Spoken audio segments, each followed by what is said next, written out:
It's great to be at Media Day number 2 for me. It's a little bit, I call it a little bit better situation to be up here in year 2. Year 1's always kind of a transitional year. I call it transition/transactions. The first year, you're always trying to build a program and institute a culture and trying to get buy-in from players, trying to get everybody on the same page. Administration, football program, training staff, weight room staff, trying to get everybody on the same page. That's always, your goals in the first year, getting everybody to talk the same language, drink the same Kool-Aid in year 1, and that's been a process. But I feel like we were able to get a lot of things done. Also in that time frame, you have a lot of guys in and out of your program. Whether they decide that they don't want to buy in or they decide that, school isn't important and you can't keep them around. And then also you bring guys in. That first year of recruiting is always that transitional year of recruiting. So moving forward, we're in the year 2 now. They told me I couldn't say year 1A. I had to say year 2. So we're in the year 2 now. I'm excited about year 2. I will tell you this, 31% of our roster will be true freshmen. Which is kind of fun and neat, scary, but fun and neat. That means we got a lot of young guys coming into our program that hopefully will get an opportunity to play, and whether they make mistakes a lot or not, giving them the opportunity to get on the field and compete and get better, and hopefully in their growth be better players. Their second, third, and fourth years in the program. Our goal now is to try to transform the players in our program into a better football program, a better football team. It's not about guys in and out. It's about getting the players on your roster better now. So that's important for us right now going into year 2. I've got 2 young men here today, Tristan Miserak, offensive lineman from North Garland High School in Garland, Texas, and Brian London, who is a preseason all-conference linebacker from San Antonio, Texas, and played at Richland High School. So excited about those guys here today. They are guys that really have represented us well since I've been in the program, and excited to watch those guys grow and be a part of our program. Again, we're excited offensively. We're going to do some things a little bit different.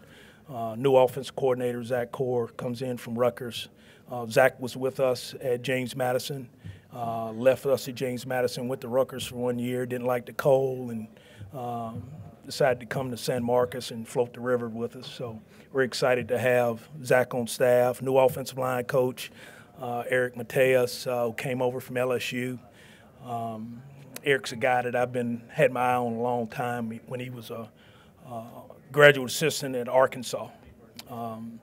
Tried to hire him at James Madison when I was there, and glad to get him into San Marcos. So we're excited about that. Excited about our guys. We start Sunday's reporting day, the 30th. We start on the 31st, and looking forward to 29 days of getting better as a football program. I guess I'll open it up for questions. Talk about players buying in and Kool-Aid, as you said. What's the difference in this year compared to last year, guys buying into your process and your system? Well, I go back to that word transition. When you've been in a program, I think we had 17, 18 seniors last year, and those 17, 18 seniors have heard one thing for so long.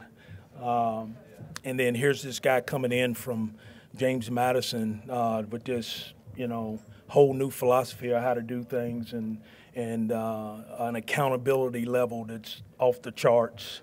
Really off the charts, really kind of psycho off the charts. And then it's hard for guys to buy in. I believe you got an elite group, you got a group of grinders, then you got what we call that 10% of disheartened and disinterested.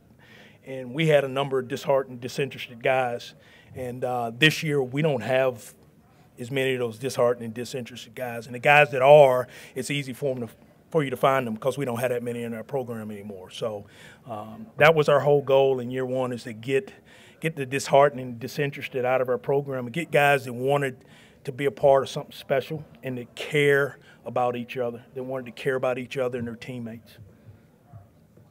Coach, heading into year two, what differences, particularly in play style, should we be expecting from the Bobcats?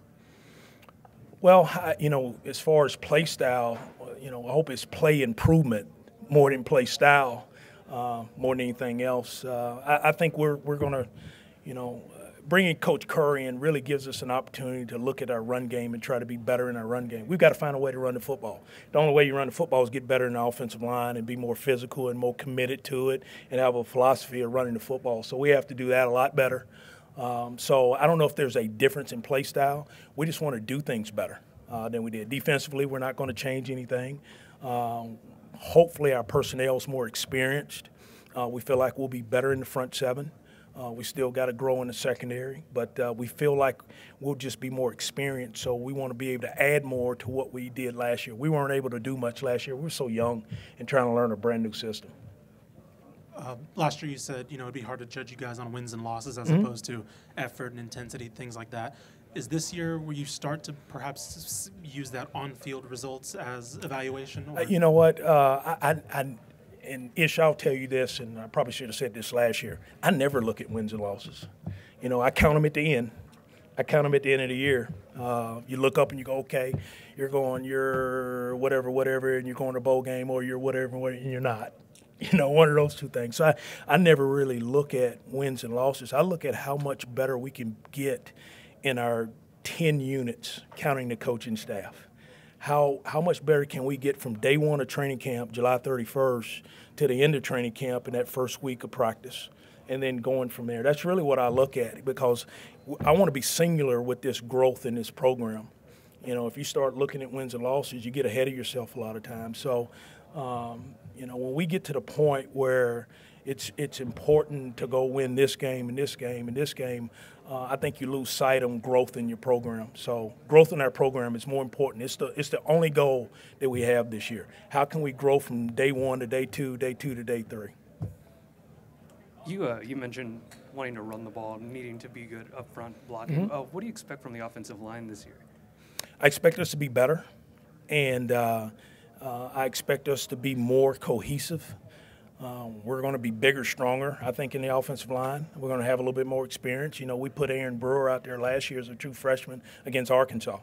And, now he's one of our better offensive linemen. Tristan Mizurek's here today.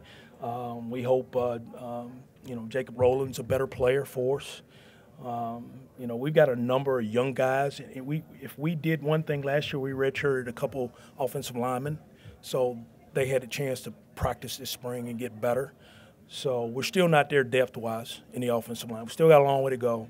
But I do think we'll be better in the offensive line, and hopefully that will help our running game. That will help our running game if we are better. I know you're not ready to name a starting quarterback, but you have Damian Williams, came in from Mississippi State, looked good in the spring. You're still not ready to name him a starter, I'm assuming. But no. What can you tell us about the quarterback position with the freshmen in there and everything? Well, obviously Damian's grad transfer from Mississippi State. Damian played here at Archbishop Rommel High School here in, I think it's in Metairie. Damian was a talented quarterback, obviously played behind Dak Prescott for a number of years, and just did not win the job there at Mississippi State. And now he's in our program, been in our program since January. Damian did some really good things for us in the spring. He's still learning to do the things in our program that we need for our quarterback to do. I put a lot of pressure on the quarterback position in our program. I mean, it's the next thing to the head coach's office in my mind. And if that's what kind of guy I want at quarterback. He's got the great competitive spirit, strong arm, athletic, all those things. Still little things that I like to see him do better. Jalen Gibson from Mahia, Keyshawn Kelly from Corsicana, Willie Jones III from Silsbee. Those two guys are three talented young people.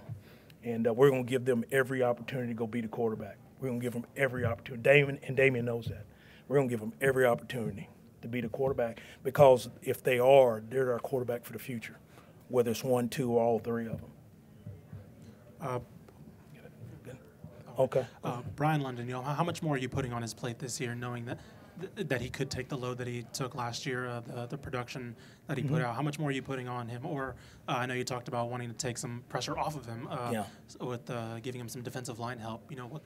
How does his role evolve heading into this season? I don't think it changes much. We just want him to keep growing in the position.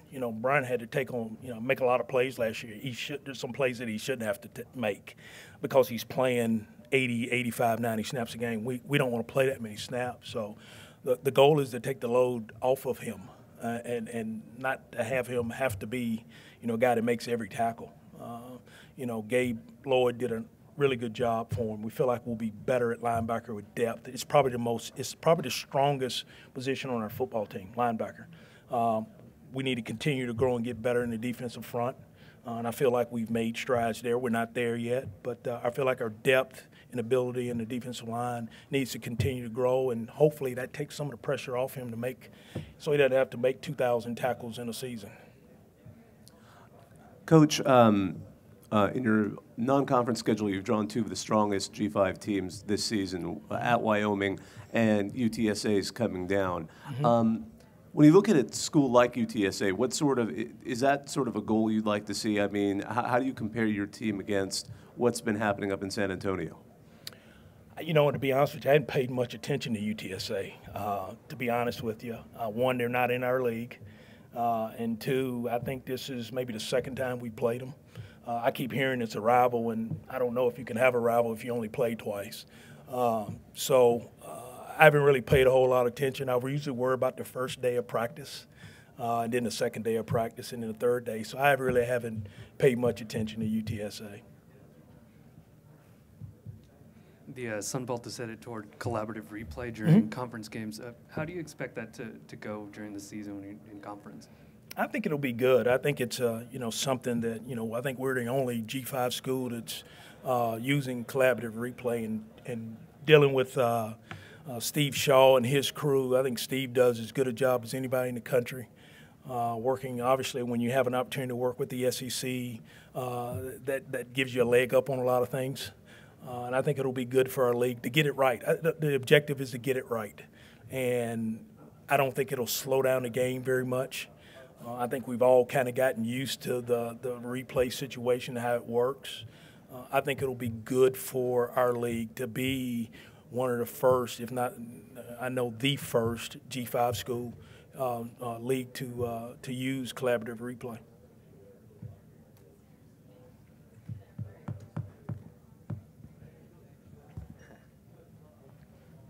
Coach, you mentioned Jalen Gibson, Keyshawn Kelly, some of the other younger freshmen coming in. You were talking about how you have a good majority of freshmen coming in. Are there any other freshmen that you've seen in summer workouts that have really stood out to you that you can see making an impact this season? We've got a good group. A bunch of those guys have done a really nice job. It's hard for a freshman, especially where our school is the summer works. They get there June 5th and they don't go home. I mean, they go home for maybe 3 days around 4th of July, and they're all probably wanting mama right now. But it's been neat to watch those guys grow. Savion Patton is one guy that we feel like's got a chance to really help us. Jeremiah Haydale from A-Leaf Taylors, we feel like he's got a chance to be a good player. We signed another young man from Covington, T.J. Bedford, played at St. Paul. Those guys have got a chance to help us. They have really good athletic skills, and if they can learn to be college football players, we'll put them out there on the field and let them play.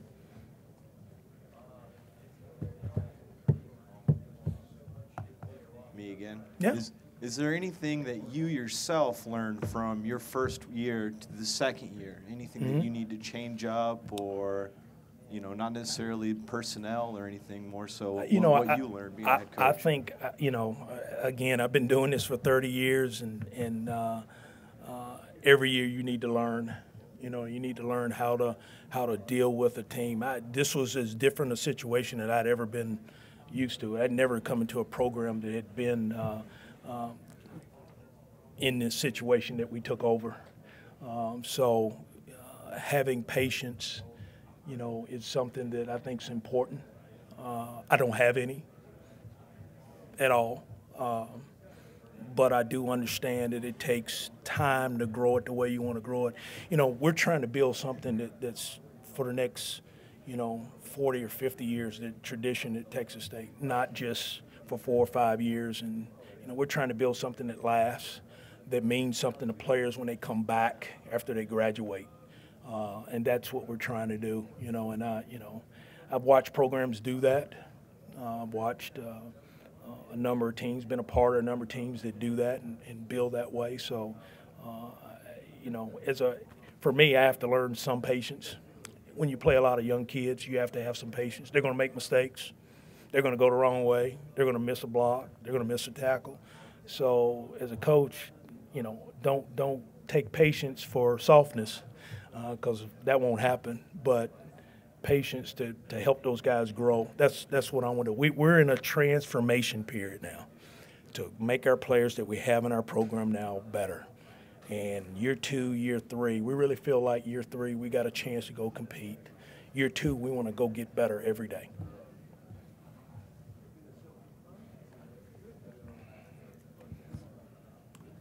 Last year you compared, building the program like a building on campus. Yeah. Where do you feel like you are in that process of building your program? Yeah, there's 2 buildings on campus now. The event center is looking nice, and I look at I see that big picture of the event center on campus now, and I look at it and I go, that's where we are. There's a lot of brick and mortar being slung around there every day, and it's starting to take shape. I feel like we're kind of in that. The frame's kind of up, and there's brick starting to be built. I feel like we're headed in the right direction. Again, I have to temper my enthusiasm and patience sometimes, because I know there are going to be ups and downs. There's going to be adversity. When you have a young team, they don't know how to handle adversity.